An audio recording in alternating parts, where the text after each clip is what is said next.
Hi, welcome to my channel of Arvan Tell a Story. I would like to talk about Canada. Canada is a country in North America. Its 10 provinces and 3 territories extend from the Atlantic Ocean and the Pacific Ocean and northward into the Arctic Ocean, covering over 9.98 million square kilometers, making it the world's second largest country by total area. Its southern and western border with the United States, stretching 8,891 kilometers, is the world's longest binational land border. Canada's capital is Ottawa, and its three largest metropolitan areas are Toronto, Montreal, and Vancouver. Indigenous peoples have continuously inhabited what is now Canada for thousands of years. Beginning in the 6th century, British and French expeditions explored and later settled along the Atlantic coast. As a consequence of various armed conflicts, France shedded nearly all of its colonies in North America in 1763. In 1867, with the union of three British North American colonies through Confederation, Canada was formed as a federal dominion of 4 provinces. This began an accumulation of provinces and territories and a process of increasing autonomy from the United Kingdom. This widening autonomy was highlighted by a Statute of Westminster 1931 and culminated in the Canada Act 1982, which severed the vestiges of legal dependence on the Parliament of the United Kingdom.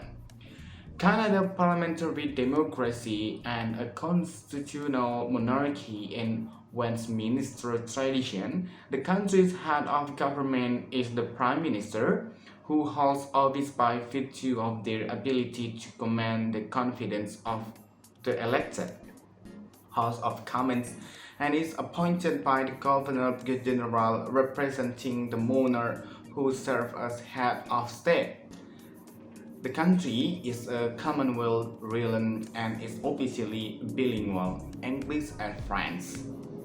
At the federal level, it ranks among the highest in international measurements of government, transparency, civil liberties, quality of life, economic freedom, education, gender equality, and environmental sustainability. It is one of the world's most ethnically diverse and multicultural nations, the product of large-scale immigration from many other countries. Canada's long and complex relationship with the United States has had a significant impact on its economy and culture. A highly developed country, Canada has the 24th highest nominal per capita income globally and the 16th highest ranking on the Human Development Index. Its advanced economy is the 8th largest in the world, relying safely upon its abundant natural resources and well-developed international trade networks.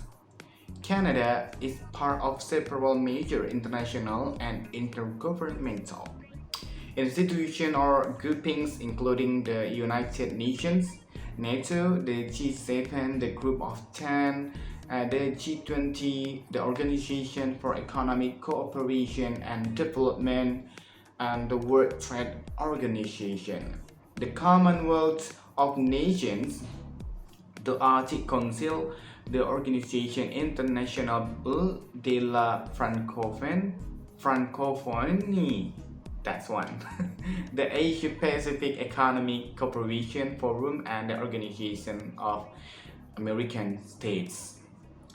History in Indigenous people in present-day Canada include the First Nations in Inuit and Métis, the last being of mixed descent who originated in the mid-17th century when First Nation people married European settlers and subsequently developed their own identity. The first inhabitants of North America are generally hypothesized to have migrated from Siberia by way of the Bering Land Bridge and arrived at least 4,000 years ago. The Paleo-Indian archaeological sites at Old Crow Flats and Bluefish Caves are two of the oldest sites of human habitation in Canada. The characteristics of indigenous societies included permanent settlements, agriculture, complex societal hierarchies, and trading networks.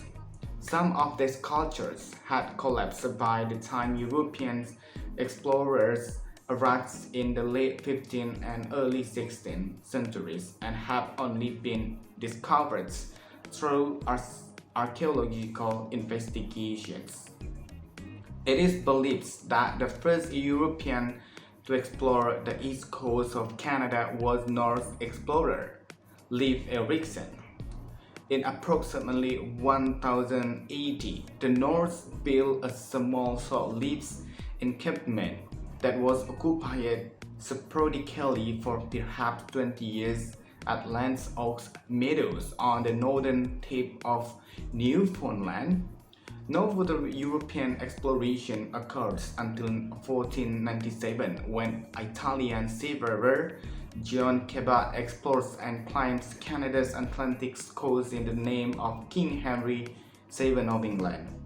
In 1534, French explorer Jacques Cartier explored the Gulf of St. Lawrence where on July 24 he planted a 10-meter cross bearing the words "Long live the King of France" and took possession of the territory New France in the name of King Francis. The early 16th century saw European mariners with navigational techniques pioneered by the Basques and Portuguese established seasonal whaling and fishing outposts along the Atlantic coast. In general, early settlements during the Age of Discovery appear to have been short-lived due to a combination of the harsh climate problems with navigating trade routes and competing outputs in Scandinavia. The Royal Proclamation of 1763 established First Nation treaty rights, created the province of Quebec out of a New France, and annexed Cape Breton Island to Nova Scotia. John's Island, now Prince Edward Islands, became a separate colony in 1769 to avert conflict in Quebec. The British Parliament passed the Quebec Act 1774, expanding Quebec's territory to the Great Lakes and Ohio Valley. More importantly, the Quebec Act afforded Quebec special autonomy and rights of self-administration at a time when the 13 colonies were increasingly sitting against a British rule. It re-established the French language, Catholic faith, and French civil law there, staving off the growth of an independence movement in contrast to the 13 colonies. The proclamation and the Quebec Act in turn angered many residents of the 13 colonies, further fueling anti-British sentiment in the years prior to the American Revolution. And this is still about Canada, that following several following several constitutional conferences, the British North America 1867 officially proclaims Canadian Confederation on July 1st, 1867, initially with 4 provinces: Ontario, Quebec, Nova Scotia, and New Brunswick. Canada assumed control of Rupert's Land and the Northwestern Territory to form the Northwest Territories, where the Métis grievances ignited the Red River Rebellion, and the creation of the province of Manitoba in July 1870. British Columbia and Vancouver Island, which had been united in 1866, joined the Confederation in 1871 on the promise of transcontinental railway extending to Victoria in the province within 10 years, while Prince Edward Island joined in 1873. In 1898, during the Klondike Gold Rush in the Northwest Territories, Parliament created the Yukon Territory. Alberta and Saskatchewan became provinces in 1905. Between 1871 and 1899, almost a quarter of the Canadian population emigrated south to the US. Because Britain still maintained control of Canada's foreign affairs under the British North America Act 1867, its declaration of war in 1914 automatically brought Canada into World War I. Volunteers sent to the Western Front later became part of the Canadian Corps, which played a substantial role in the Battle of Vimy Ridge and other major engagements of the war. Out of approximately 625,000 Canadians who served in World War I, some 60,000 were killed and another 172,000 were wounded. The conscription crisis of 1917 erupted when the Union's cabinet proposal to augment the military's dwindling number of active numbers with conscription was met with vehement objections from French-speaking Quebecers. The Military Service Act broke in compulsory military service, though it coupled with disputes over French language schools outside Quebec. Deeply alienated Francophone Canadians and temporarily split the Liberal Party. In 1919, Canada joined the League of Nations independently of Britain, and the Statute of Westminster affirms Canada's independence. The financial crisis of the Great Depression had led to Dominion of Newfoundland to relinquish responsible government in 1934 and became a crown colony ruled by British governor. After two referendums, Newfoundlanders fought to join Canada in 1949 as a province. Canada's post-war economic growth combined with the policies of successive liberal governments led to the emergence of a new Canadian identity, marked by the adoption of the maple leaf flag in 1965, the implementation of official bilingualism, English and French, in 1969, and the institution of official multiculturalism in 1971. Socially democratic programs were also instituted, such as Medicare, the Canada Pension Plan, and Canada's student loans through provincial governments, particularly Quebec and Alberta, or puts many of those as incursions into their jurisdictions. Economy. Okay, we are going to talk about economy.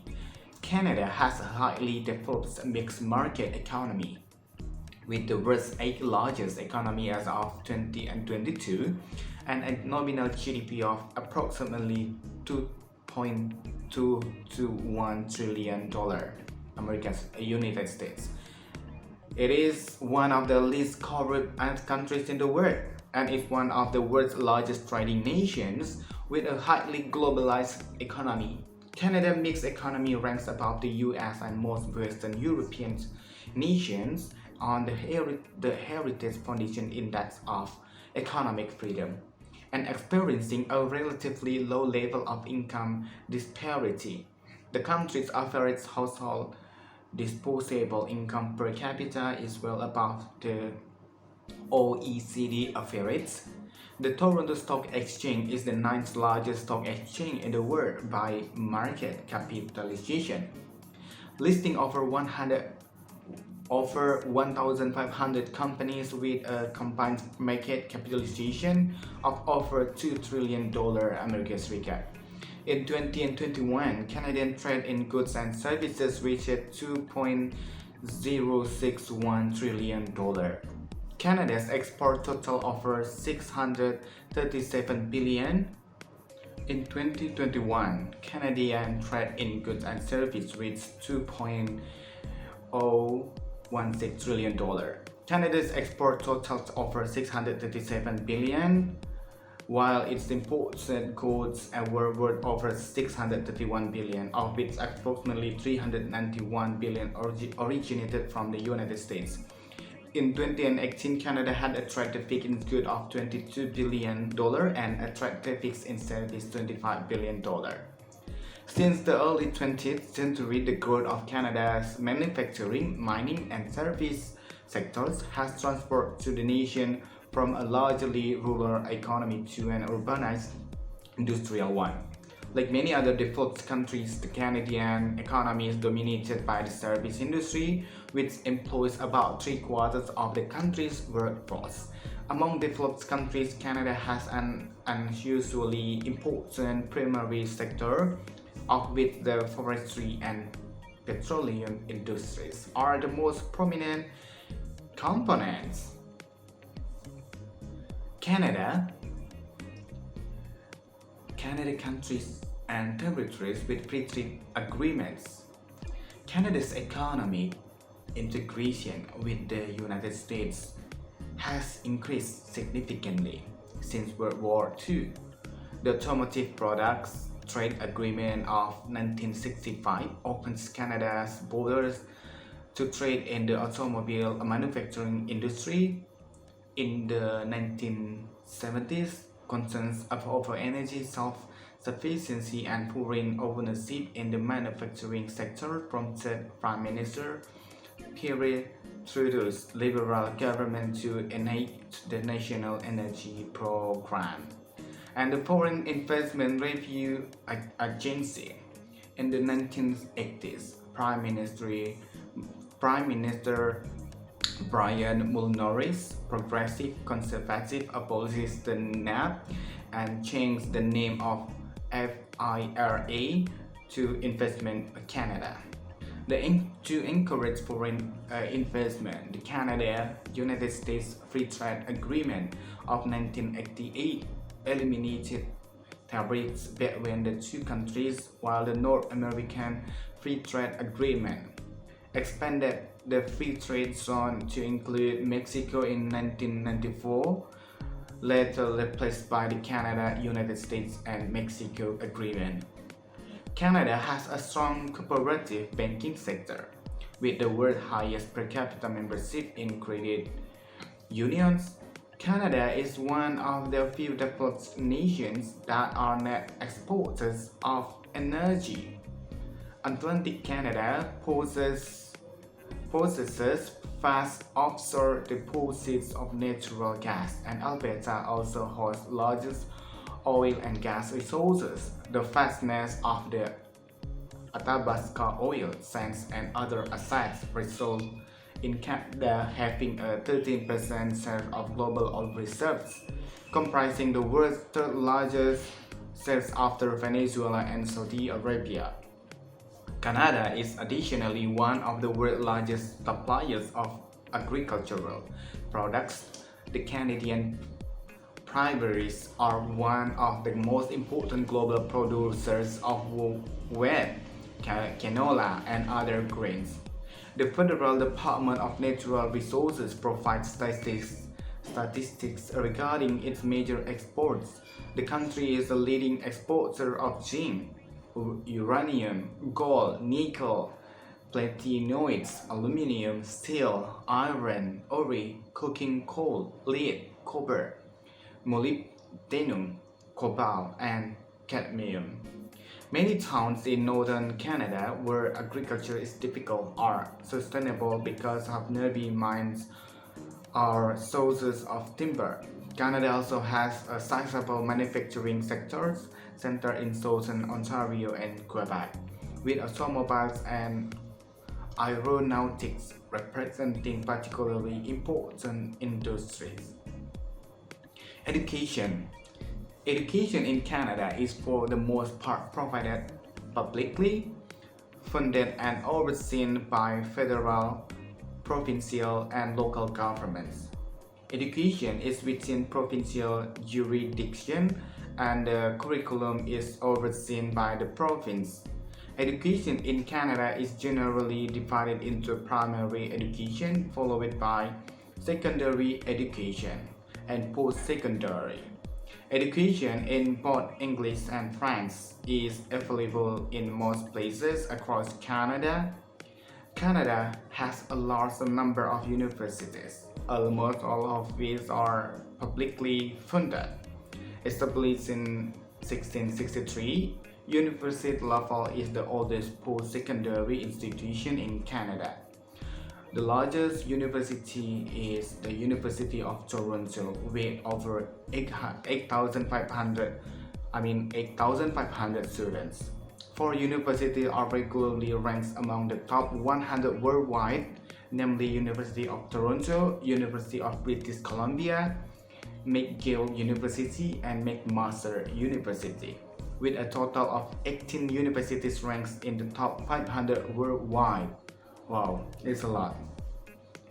According to a 2019 report by the OECD, Canada is one of the most educated countries in the world.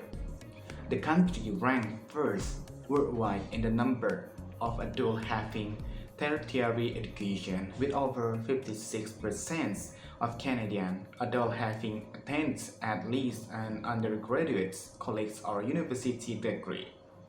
Canada spends about 5.3% of its GDP on education. The country invests heavily in tertiary education, more than $2,000 per student.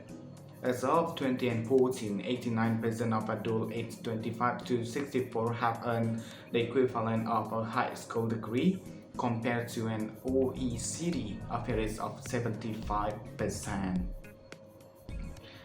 The mandatory education age ranges between 5 until 7 to 16 until 18 years, contributing to an adult literacy rate of 99%.